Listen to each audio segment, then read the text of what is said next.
Allah subhanahu wa ta'ala made the announcement that He is now going to have a soul blown into Adam alayhi salam. The soul, what is it? And why is it so unique to the human being? The word in Arabic is ruh, and it's defined as life. Something that is alive is something that has ruh. It is alive. And Allah subhanahu wa ta'ala used the word ruh to refer to the Quran. وَكَذَلِكَ أَوْحَيْنَا إِلَيْكَ رُوحًا مِنْ أَمْرِنَا. Like that, we have revealed to you a soul from our command. This is referring to the Quran. Why?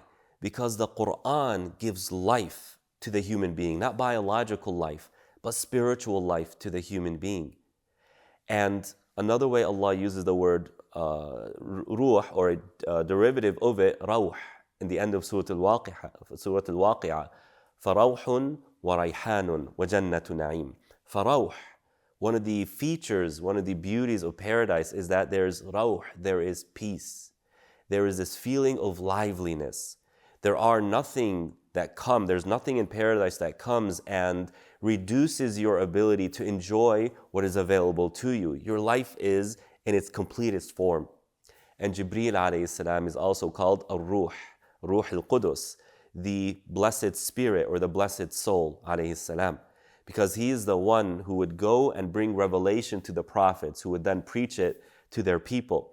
So he is the one who takes the life from Allah subhanahu wa ta'ala, the spiritual life from Allah in the form of revelation, and gives it to the prophets so that they can share that life form with all of those around them. So Allah subhanahu wa ta'ala commanded that a soul is blown into Adam. And some people make this mistake and say that the soul is of Allah subhanahu wa ta'ala. And that's not what the Quran says. فَنَفَخْتُ فِيهِ مِنْ رُوحِي. Right? Allah subhanahu wa ta'ala, as some scholars say, translate this hadith or explain this verse, they say it is Jibreel who's the ruh, that Allah subhanahu wa ta'ala commanded his ruh, his Jibreel alayhi salam, to blow life into Adam alayhi salam. Or that the min here is min al-jins, the type, that a soul is to be blown into Adam alayhi salam. So the soul that's in human beings is not divine, it's not of Allah subhanahu wa ta'ala. That is, no scholar has said that, walhamdulillahi rabbil alameen. But rather Jibreel was commanded and a soul was blown into Adam alayhi salam. Now Ibn Abbas radiallahu ta'ala an says the following: لِلْرُوحِ رُوحٍ وَرُوحِ الرُّوحِ لَا إِلَهَ إِلَّا اللَّهِ. Every soul has a soul. And the soul of the soul is the word La ilaha illallah. Meaning, all human beings have a soul in their body. We don't have much knowledge of the soul, as Allah subhanahu wa ta'ala indicates in Surah Al-Isra. وَيَسْأَلُونَكَ عَنِ الرُّوحِ قُلِ الرُّوحُ مِنْ أَمْرِ رَبِّي وَمَا أُوتِيتُ مِنَ الْعِلْمِ إِلَّا قَلِيلًا. They ask you about the soul. Say the soul is a command from Allah subhanahu wa ta'ala, and you don't have much knowledge of really much in existence here. So Ibn Abbas radiallahu ta'ala an, he's sharing that our soul, which every human being has, Muslim and non-Muslim, and as Ibn Qayyim rahmatullah alayh has this conversation, the soul is essentially what gives your physical body its biological life.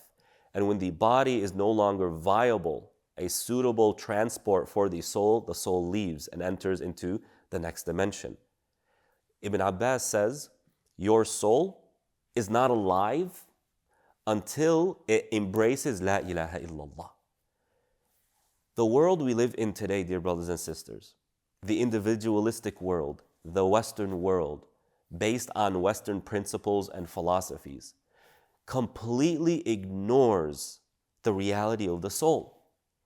You find a lot that talks about your biological health, the health of your body, and that's very good. We have a lot of resources that talk about your mental health, and that's very good. But how many resources do we have outside of the Islamic tradition that focuses on the soul? In the Western world, in the world of science and data, do they even believe in the soul? They don't. It's an irrelevant part of the broader scheme of humanity as per the Western paradigm. But in the Islamic paradigm, the soul is integral to one's liveliness and to one's well-being. If your soul isn't healthy, it could have problems with your mental health, and it could have problems on your physical health. Listen to what Allah subhanahu wa ta'ala says. وَمَنْ أَعْرَضَ عَنْ ذِكْرِي فَإِنَّ لَهُ مَعِيشَةً ضَنْكًا. Whoever turns away from the remembrance of Allah, remember, the soul of your soul is La ilaha illallah. The soul of your soul is the remembrance of Allah, what attaches you to Allah, what attaches you to your Lord. If you turn away from that, then for such people is a depressing life. Look how it affects the emotions, how it affects the mental health. Wallahi, we see individuals in our time today who have been presented Islam and they have chosen not to embrace it. They have the legal freedom, and Islamically, we don't pursue such individuals. But you can see, subhanAllah, how their emotional state has deteriorated bit by bit. And so we really need to remember our soul is incredibly important. Now, there might be some light of hope when it comes to the Western experience about maintaining the soul and focusing on the soul. However, it never really acknowledges the soul, but rather it does things like meditation, yoga, self-awareness, self-development, etc. Now, we might be able to look at this as something positive for the soul. But in all actuality, the only thing that can feed the soul is the source which created the soul. I want to repeat this. The only thing that can nourish the soul, because the soul is something very unique. The body is nourished with what? The earth, which it was created from. What we eat comes from the earth. And the meats that we eat the earth. And so look how it nourishes us. What about the mind? We nourish the mind with reading, with increasing our knowledge, in other ways as well. It comes from the source. Well, the source of the soul is Allah subhanahu wa ta'ala. Not literally of Allah subhanahu wa ta'ala, but unique and only be able to be created by Allah subhanahu wa ta'ala. And so the only thing that can nourish our soul is Allah subhanahu wa ta'ala. So the Prophet ﷺ says, everything in this world is mal'oon. And what that literally means is everything in this world distances us from Allah subhanahu wa ta'ala, meaning it is counterproductive to the well-being of the soul. Everything that we do, from the movies that we watch, from the entertainment that we enjoy, from the vacations that we go on, from the leisure time that we try and rest and relax in, to all the work and all the financial building and all that stuff. All of that distances us from Allah because it makes us forget about Allah. And that doesn't make the soul feel good. But the Prophet continues and says, except dhikrullah wa talib ilm wa alim. Except three things: the remembrance of Allah, seeking knowledge, and the scholar.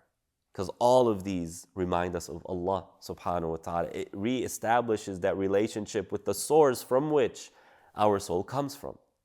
So we really need to ask ourselves, how much time am I dedicating to the well-being of my soul? The bare minimum in Islam is praying 5 times a day. Imagine that your soul is in such need of attention that Allah has commanded us to pray 5 times a day. And listen to what Imam Ahmad says, rahimahullah ta'ala. He says your body might need food, might need a meal once or twice a day. But every breath you take is in need of the remembrance of Allah subhanahu wa ta'ala. We need more salah, more dhikr of Allah than we need food. Remember that.